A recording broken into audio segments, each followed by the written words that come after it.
In the early 1960s, an American anthropologist named Kristen Hawkes hiked into the dry woodlands of northern Tanzania with a notebook, a few phrases of Hadza language, and a question she couldn't quite articulate yet. One hot afternoon, she watched a Hadza camp come alive as hunters drifted back with almost nothing. No big game, no dramatic kills, just tired faces and empty hands. But dinner still appeared. While the men rested, an older woman with white hair and deep laugh lines walked into camp, dragging a heavy bundle of tubers she'd been digging up all day. She wasn't carrying a baby. In fact, everyone knew she'd stopped having children years ago. Yet within minutes, kids swarmed around her as she roasted the tubers over the fire, laughing as she teased them and handed out chunks of smoky, starchy food. Hawkes later measured it. In some camps, postmenopausal women were bringing in more daily calories than the hunters. The result was surprising enough to make its way into evolutionary biology textbooks, because it suggested that women past their reproductive years weren't just surviving, they were crucial. Why would evolution allow a body to keep going decades after it can no longer produce offspring? Isn't natural selection supposed to be ruthless about wasted energy? This is where our story starts, with grandmothers hauling food through the African bush. In this episode, we'll follow that puzzle from Tanzanian tuber fields to the DNA of ancient humans. But first, we need to ask how unusual this really is in the animal world. If you grew up assuming that it's normal for females to live long after menopause, that's because you grew up human. Zoom out to the rest of the animal kingdom, and our pattern suddenly looks very strange. In most mammals, females reproduce almost until death. Their fertility slowly declines, but there isn't a long, cleanly separated phase of life where reproduction stops and decades of survival continue. A chimpanzee in the wild, for example, rarely lives past her mid-40s, and when fertility falls, life usually ends soon after. Gorillas, orangutans, baboons, the same basic pattern. Biologists have a term for what humans do, an extended post-reproductive lifespan. And when researchers went searching for other examples, they could name only a handful with solid evidence. Certain killer whale populations in the North Pacific, short-finned pilot whales, maybe a few other toothed whales. That's it. So humans aren't just a bit odd. We're in a tiny club of species where females stop reproducing halfway through a potential lifespan, and yet keep on living, often for 30 or 40 more years. Why is that such a big deal for evolution? Because in theory, any year of life that isn't producing babies ought to be at a disadvantage.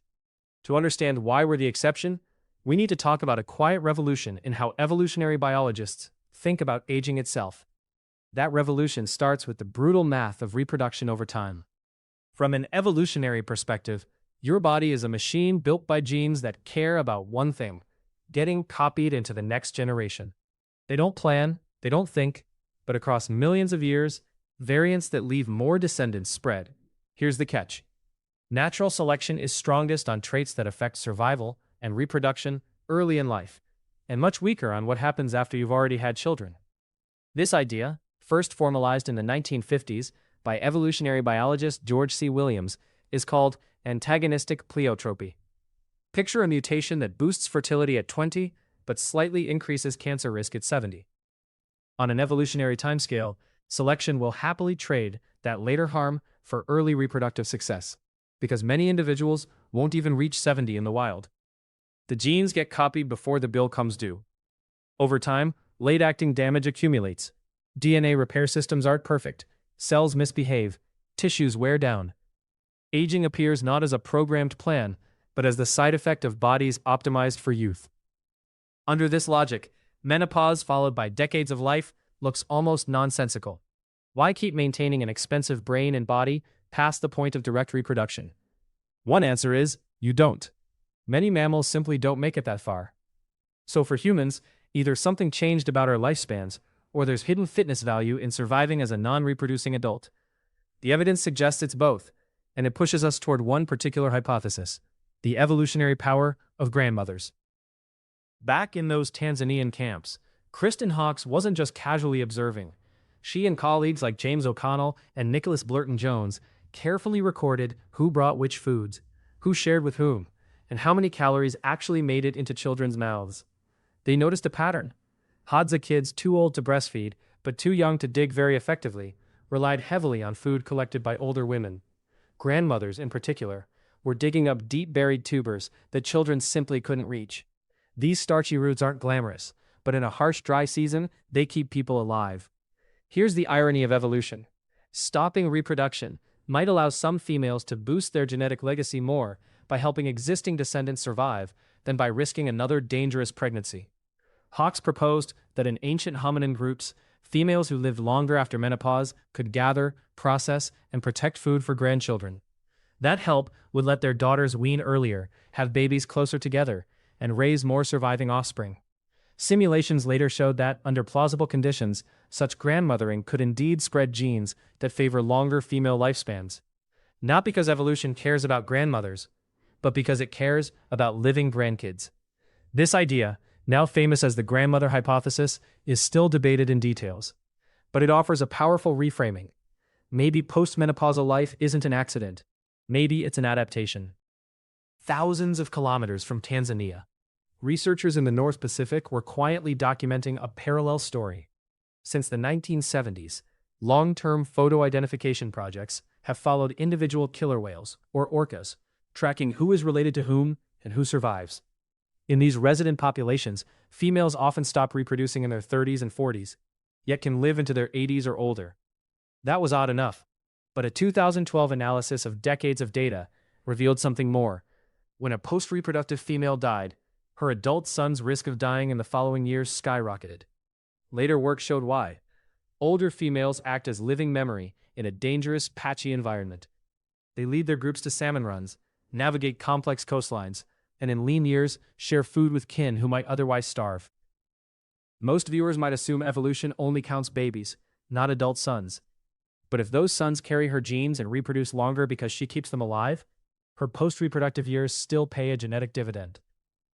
This grandmother effect in orcas independently evolved in a completely different lineage, under very different ecological conditions. That convergence hints that under certain social and environmental pressures, selection can favor extended female life beyond fertility. So what were those pressures for us?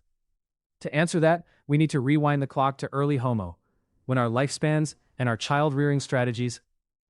There's a stubborn myth that prehistoric humans all died by 30. That's not quite right. What's true is that infant and child mortality were brutally high. Many people never made it to adulthood, which drags down average life expectancy.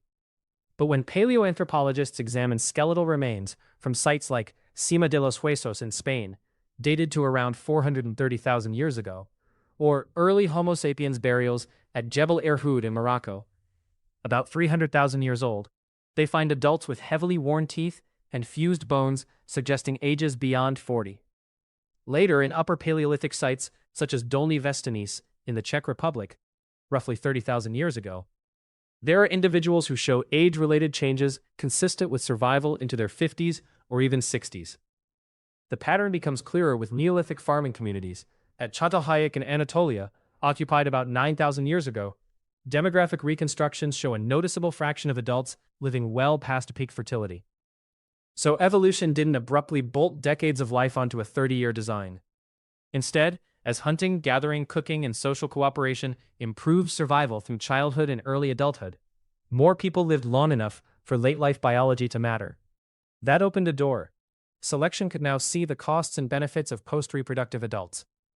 If their presence increased grandchildren's survival, genes that supported longer lifespan, and potentially a defined menopause, could spread. To understand why menopause itself exists, though, we have to look inside the body, at ovaries that shut down long before the rest of the machinery fails. Human ovaries are on a fixed schedule. Females are born with a finite number of egg cells, which steadily decline through life. Around the late 40s or early 50s in many populations, the remaining follicles drop below a threshold, hormone cycles destabilize, and menstruation stops. Menopause has arrived. Testes don't work this way. Male fertility declines but often persists into old age. So why do ovaries pull the plug while the rest of the body can keep going for decades? One idea is simple risk. Late-life pregnancy in humans is physically demanding and dangerous. Our species has unusually long gestation, large-brained babies, and tight pelvic dimensions shaped by bipedalism. The combination makes birth hazardous, especially without modern medicine. Picture what this meant in practice. A woman in a Pleistocene camp, already with living children and grandchildren, becoming pregnant again at 47. The risks of dying in childbirth and leaving many dependents behind may have outweighed the potential genetic gain of one more infant. Another line of evidence comes from the genetic architecture of menopause. Variants influencing its timing seem to be under selection in different populations, suggesting it's not just passive ovarian exhaustion, but a trait evolution can tweak. Name the device. Menopause looks less like pointless failure and more like a trade-off. Stop reproduction relatively early and free up energy, time, and risk budget to invest in existing kin. Compared to other primates, humans raise spectacularly expensive children. Our offspring are born helpless, with brains still under construction, and require intense care, teaching, and feeding for years. A single mother, hunting or gathering alone, would struggle to keep even one child alive. Anthropologists call the solution cooperative breeding. In many traditional societies studied today, from the Hadza in Tanzania to the Aka in Central Africa to rural villages in Bolivia, mothers rely on a network of helpers: fathers, older siblings, aunts, and crucially, grandmothers. Studies among the Kipsigis in Kenya and historical records from pre-industrial Finland show a consistent pattern. Having a living maternal grandmother increases a child's chances of surviving to adulthood and sometimes shortens the interval between siblings. The helping hands translate into more descendants carrying shared genes. Layer on top of this our peculiar social structure. Hunter-gatherer bands often include a mix of related and unrelated individuals. But movement patterns mean older women may end up surrounded by descendants from multiple branches of their family. A post-reproductive woman in such a camp isn't just an extra mouth. She's a babysitter, a foraging partner, a keeper of stories about where water holes don't dry up and which plants cure stomach aches. When we see longevity through that lens, the question flips. It's not why would evolution allow women to live so long after menopause, but how could it resist if their presence so dramatically boosts the survival of kin? Inside almost every one of your cells are mitochondria, tiny organelles descended from ancient bacteria. They carry their own DNA, and here's the key. Mitochondrial genes are inherited only from mothers. Fathers do not pass theirs on. This maternal line of inheritance creates an unusual evolutionary situation. Mutations in mitochondrial DNA that harm males but spare females can, in theory, slip through selection more easily, because they never have to survive in a father's body to be passed on. Some researchers have suggested that this mother's curse might partly explain why male health often seems more fragile at older ages. But it also highlights how much of our genetic system is built around maternal transmission. Now fold in nuclear genes that influence longevity, menopause timing, and brain maintenance. If alleles that extend healthy lifespan in females also increase the years they can help their descendants by gathering, teaching, or guiding, those alleles see a payoff through both mitochondrial and nuclear lines. Case to pattern. Analyses of historical genealogies in Quebec, Finland, and Gambia show that women who lived longer after 50 often had more surviving grandchildren, even when they no longer bore children themselves. So we have a web of selection acting not just on fertility, but on late life survival and function. The target isn't the number of babies born to a woman, but the number of descendants who grow up and reproduce. Let's return to that Hadza camp in northern Tanzania, where an elderly woman quietly roasted tubers while children laughed around her. Decades after her ovaries shut down, she was still converting sunlight, soil, and knowledge into survival for people who shared her genes. In the time since Kristen Hawkes first watched scenes like that, our tools have grown sophisticated.